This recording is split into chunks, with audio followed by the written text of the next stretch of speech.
Bismillahirrahmanirrahim. Assalamualaikum warahmatullahi wabarakatuh. Apa kabar teman-teman semuanya? Semoga selalu dalam keadaan sehat, tidak kurang satu apapun. Hari ini kita bertemu kembali dalam pelajaran PPKN. Nah, materi hari ini masih melanjutkan materi pertemuan sebelumnya, yaitu tentang bentuk-bentuk keragaman budaya di Indonesia. Sebelum kita mulai pembelajaran hari ini, kita berdoa terlebih dahulu. Angkat kedua tangannya, kita membaca doa sebelum belajar. Bismillahirrahmanirrahim. Rabbi zidni ilman warzuqni fahman. Amin. Semoga kita selalu diberikan kemudahan dan kelancaran, diberikan tambahan ilmu dari Allah Subhanahu wa taala. Amin ya robbal alamin. Sebelum kita masuk ke materi, terlebih dahulu Miss akan menyapa beberapa teman di kelas 5. Halo, apa kabar Dito dan Munis dari kelas 5A? Ada Algo dan Gendis dari kelas 5B. Apa kabar buat Arika dan Vano dari 5C, serta Zandi dan Naira Khadijah dari kelas 5D. Semoga teman-teman dan teman-teman yang lain juga tetap semangat untuk belajar online-nya. Sekarang mari kita simak penjelasan materi hari ini. Silahkan. Pelajaran tematik kelas 5 muatan KD PPKN. Judul materinya adalah bentuk-bentuk keragaman sosial budaya masyarakat Indonesia. Dengan kompetensi dasar 3.3 menelaah keberagaman sosial budaya masyarakat. Indikator pembelajarannya, pertama mengidentifikasi keragaman sosial budaya masyarakat Indonesia. Yang kedua, menjelaskan sikap yang baik dalam menghadapi keragaman sosial budaya di Indonesia. Hari ini pada pertemuan ini Miss akan menjelaskan bentuk-bentuk keragaman budaya yang ada di Indonesia. Pada kesempatan ini Miss akan menyampaikan 8 bentuk keragaman budaya di Indonesia. Mari kita simak satu persatu penjelasannya. Yang pertama, adat istiadat. Adat istiadat adalah segala perilaku budaya dan aturan-aturan yang telah ditetapkan dalam suatu masyarakat.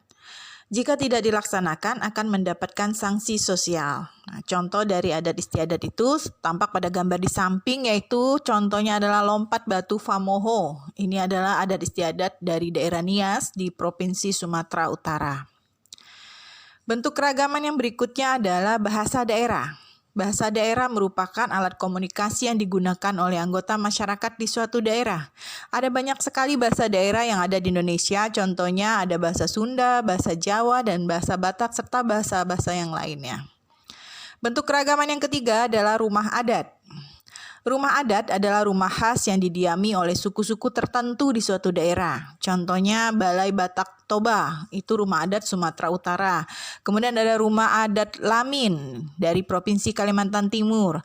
Ada rumah adat Tongkonan dari Sulawesi Selatan, dan pada gambar di samping ini Miss tampilkan contoh rumah adat Rumah Panggung, yaitu dari Provinsi Bangka Belitung. Bentuk keragaman budaya yang keempat adalah pakaian daerah. Pakaian daerah biasanya digunakan dalam upacara adat atau pesta pernikahan. Contoh baju pakaian daerah antara lain yaitu bundo kanduang dari Sumatera Barat, atau pakaian Jawa jangkep dari Jawa Tengah, dan baju sangkarut dari Kalimantan Tengah. Nah, pada gambar di samping adalah contoh pakaian daerah dari Sumatera Barat, yaitu bundo kanduang. Bentuk keragaman budaya yang berikutnya, yang kelima, yaitu lagu daerah. Lagu daerah adalah lagu syairnya ditulis dalam bahasa daerah. Lagu daerah biasanya dinyanyikan saat upacara adat. Contoh lagu daerah di sini ada Bungung Jempa dari Aceh, Cincang Keling dari Jawa Barat, Sapu Tangan Bapucu Ampat dari Kalimantan Selatan, ada lagu daerah Apuse dari Provinsi Papua. Pada gambar di samping menampilkan lagu Gundul-Gundul Pacul, yaitu lagu daerah dari Jawa Tengah. Bentuk keragaman budaya yang berikutnya adalah tari tradisional.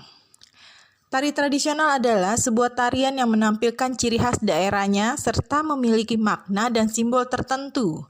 Biasanya dipentaskan pada acara adat tertentu. Nah, pada gambar di samping ini adalah contoh tari Sodati dari Aceh. Ada juga tari daerah dari provinsi lain, contohnya tari kecak dari Bali, tari perang dari Papua, dan lain sebagainya. Bentuk keragaman yang ketujuh adalah alat musik tradisional. Alat musik tradisional dimainkan sebagai pengiring tari tradisional ataupun saat menyanyikan lagu daerah. Contoh alat musik tradisional ada angklung dari Jawa Barat, sasando dari Provinsi Nusa Tenggara Timur, dan tifa dari Maluku dan Papua. Ada masih banyak lagi contoh alat musik tradisional. Pada gambar di samping ini adalah contoh alat musik sasando dari Provinsi NTT. Bentuk keragaman budaya yang berikutnya, yang ke-8, yaitu permainan tradisional. Permainan tradisional membawa dampak positif bagi kita, misalnya mengajarkan kebersamaan, sikap jujur, dan toleransi. Contoh permainan tradisional adalah gobak sodor, permainan adu tangkas gasing, permainan engklek, congklak, petak umpet, enggrang, dan lain sebagainya.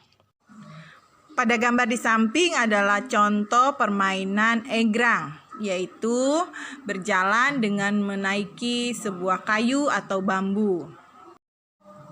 Berikut ini ada lagi contoh sebuah permainan tradisional, yaitu permainan gobak sodor. Permainan gobak sodor merupakan permainan asli dari Indonesia, berasal dari kata gobak yang artinya bergerak dengan bebas dan sodor yang artinya tombak. Jadi gobak sodor berarti bergerak dengan bebas di antara tombak yang merintangi. Gobak sodor dikenal di masyarakat Jawa, khususnya daerah Yogyakarta. Gobak sodor juga dikenal dengan nama galasin. Dulu gobak sodor ini merupakan permainan pada masa penjajahan yang dilakukan oleh tentara Belanda dengan menggunakan tombak sebagai alatnya. Permainan ini dilakukan dalam kegiatan latihan perang. Banyak manfaat dari permainan gobak sodor ini, antara lain adalah untuk melatih kerjasama dan kekompakan antar anggota tim. Selain itu juga bisa melatih strategi yang akan digunakan untuk memenangkan permainan. Gobak sodor juga bisa melatih keterampilan serta kepemimpinan. Dan yang terpenting ialah bisa melatih keakraban dan persaudaraan untuk bersosialisasi dengan orang lain secara langsung.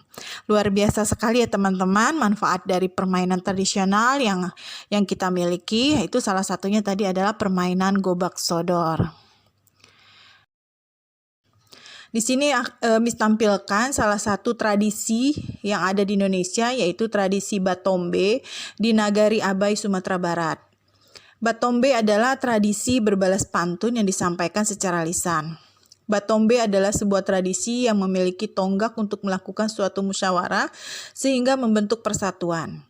Batombe bermula dari tradisi membangun rumah gadang yang dapat ditempati bersama. Tujuan tradisi Batombe untuk membangkitkan semangat kaum laki-laki menebang pohon sebagai bahan dasar pembuatan rumah gadang. Tradisi Batombe juga sesuai dengan beberapa nilai Pancasila, yaitu musyawarah dan persatuan. Di sini Miss tampilkan salah satu tradisi yang ada di Indonesia, yaitu tradisi Batombe di Nagari Abai, Sumatera Barat. Batombe adalah tradisi berbalas pantun yang disampaikan secara lisan. Batombe adalah sebuah tradisi yang memiliki tonggak untuk melakukan suatu musyawarah sehingga membentuk persatuan. Batombe bermula dari tradisi membangun rumah gadang yang dapat ditempati bersama. Tujuan tradisi Batombe untuk membangkitkan semangat kaum laki-laki menebang pohon sebagai bahan dasar pembuatan rumah gadang. Tradisi Batombe juga sesuai dengan beberapa nilai Pancasila, yaitu musyawarah dan persatuan. Meskipun kita memiliki tradisi yang berbeda dengan masyarakat lain, kita harus menghargai dan ikut serta melestarikan tradisi tersebut. Nah, bagaimana cara kita menyikapi perbedaan tradisi kebudayaan antar daerah, antar sesama warga di sekitar kita, yaitu dengan cara saling menghormati dan kita tetap melestarikan tradisi-tradisi yang ada di Indonesia. Keragaman sosial budaya yang dimiliki bangsa Indonesia adalah kekayaan bangsa yang harus dijaga kelestariannya. Setiap wilayah memiliki budaya yang berbeda dengan wilayah yang lain. Perbedaan ini harus disikapi dengan bijak untuk mencegah terjadinya perpecahan. Al-Quran Surat Al-Hujurat ayat 13 yang artinya, "Hai manusia, sesungguhnya kami menciptakan kamu dari seorang laki-laki dan seorang perempuan dan menjadikan kamu berbangsa-bangsa dan bersuku-suku supaya kamu saling kenal mengenal. Sesungguhnya orang yang paling mulia di antara kamu di sisi Allah ialah orang yang paling takwa di antara kamu." Alhamdulillahirrahmanirrahim. Pembelajaran PPKN kita hari ini sudah selesai. Terima kasih atas kebersamaan teman-teman. Untuk hari ini tidak ada penugasan. Tugasnya akan diberikan pada pertemuan berikutnya. Tetap semangat. Wassalamualaikum warahmatullahi wabarakatuh.